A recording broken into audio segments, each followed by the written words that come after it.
साईं नज़म आहे, नज़म जो उनवान आहे ॻोठ। अॼुकल्ह हर ॻोठ में इहो मसइलो आहे, हर ॻोठ में इहो मसइलो आहे, नज़म आहे साईं ॻोठ।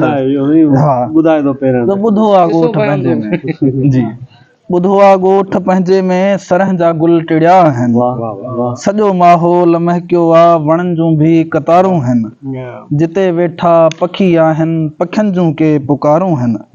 अञा ई ॻोठ पंहिंजे जो उहो साॻियो कचो रस्तो, जितां खां शेह वारे खां वतो हर माल हो सस्तो।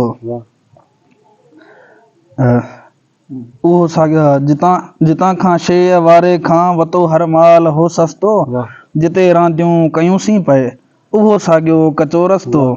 अञा पियो पाण खे सारे मगर तूं मां उते नाहीं, उहो साॻियो कचो रस्तो अञा पियो पाण खे सारे मगर तूं मां उते नाहियूं।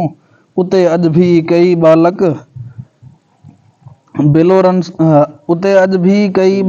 बिलोरनि रांदि खेॾनि था, उहा ओताक आसागी जिते पंहिंजा वेही वॾड़ा कंदा हा प्यार जूं ॻाल्हियूं न हूं तकरार जूं ॻाल्हियूं।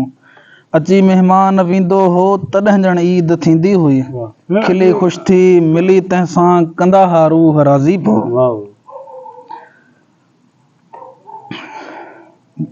खिली ख़ुशि थी मिली तंहिंसां कंदा हा रूह राज़ी पो, कचहरियूं मच हूंदा हा सियारे जी त आमद ते, ॻुझारत का ॻुझी भंजबी मिलाए ताड़ ताड़ीअ सां, वॾा के टहक हा ॿुधबा वरी को ॾोर हो ॾींदो कॾहिं सो दौर हो हूंदो।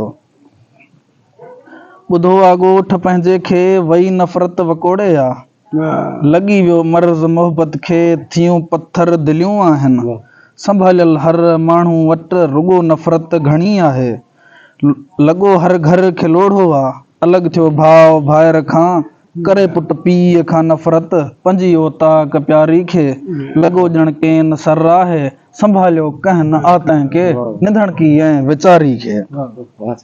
सुकी जंहिंजी अनादी वई वणनि में भी पई पंछण, उहा ई धूड़ साॻी ॾिस दीवारनि खे वकोड़े वई।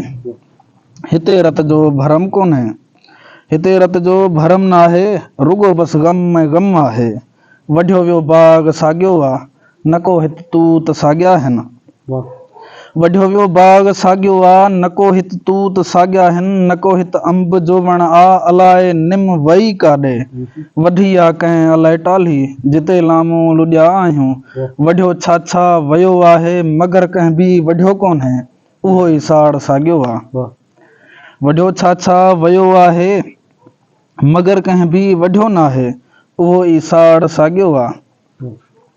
अचो बस ॻोठ वारा सभु नंढा वॾड़ा ऐं प्यारा सभु, छॾियो हाणे त नफ़रत खे वधायूं हाण मोहबत खे, वरी ओताक ते गॾिजूं वरी मच ते कचहरी थे, वरी महफ़िल कचहरी थे, रुठल को ॻोठ